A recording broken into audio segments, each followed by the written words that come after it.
សូមគោរពនិងជំរាបសួរបែមីងមាបងប្អូនទាំងអស់គ្នាជាទីគោរពនិងជាទីស្រឡាញ់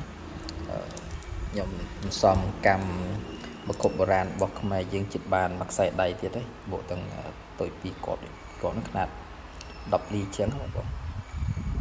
ខ្ញុំមិនដឹង10លី10គាត់ក៏10គាត់ក៏11ឯងតែដឹងតែ10លីហើយនេះសិតតែជាអង្កាំខុបបុរាណហើយខ្ញុំដោះចេញពីខ្សែដៃខ្ញុំខ្លះយកមកសម្រាប់ធ្វើអង្កាំខុបបុរាណសម្រាប់ធ្វើជាអង្កាំខ្សែទី2របស់ខ្ញុំខ្សែទី3ខ្សែទី2ខ្សែទី3ភាសាខ្សែទី2គឺអង្កាំនៅពួន7ជូមាន9គ្រាប់ណាបាទហើយខ្ញុំសមមកគ្រាប់2គ្រាប់ឥឡូវជិះបានមួយខ្សែទៀត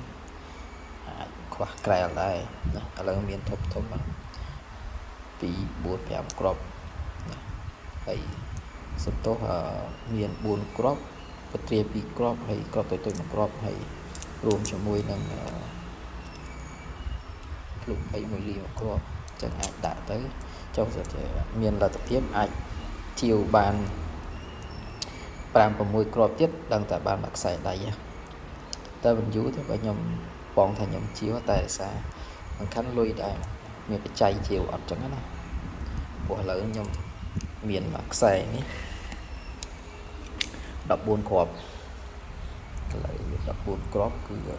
18លីខ្ញុំដាក់ជានេះហើយភាសា18លីមកទឹកដល់ពេលត្រូវថ្ងៃទៅវាឃើញក្រហមស្អាតដូចកករបស់ខ្ញុំផ្សេងចឹងក៏ចាំបងជាវយូរអត់មានអ្នកសួរនាំខ្ញុំក៏សម្រាប់ថាដោះដាក់ក្នុងកម្មធ្វើខ្សែដៃរបស់ខ្ញុំ14គ្រាប់មាន15លីមួយគ្រាប់ពុតទេ15លីចឹង15ចឹង16 17 18ខ្សែនេះណាហើយ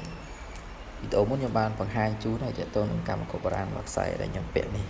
ឥឡូវខ្ញុំក៏បង្ហាញជូនបងប្អូនថាឥឡូវខ្ញុំសល់ប៉ុណ្ណេះដែរអត់មានអ្នកសួរនាំមាន15លីគ្រាប់15លី2គ្រាប់14លី1គ្រាប់ហើយដៅ16លី1គ្រាប់ហើយពទ្រា2គ្រាប់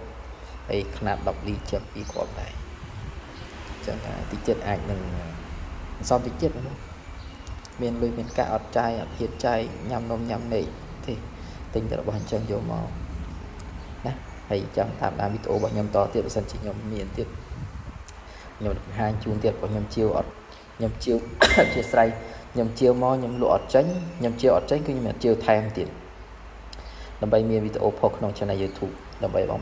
បានទស្សនាកំសាន្តអញ្ចឹងបើអត់មានអ្នកជាវគឺមានជាវចូលថែមបើមានអ្នកជាវទៅយើងគាត់បានធ្វើវីដេអូចែកលេខជូនបងទស្សនាកំសាន្តអញ្ចឹងណាកុំឲ្យស្ងាត់ក្នុង Channel YouTube អញ្ចឹងខ្ញុំមានតែប៉ុណ្្នឹងទេអរគុណច្រើនជំរាបលាជួបគ្នានៅវីដេអូក្រោយៗទៀតអរគុណច្រើន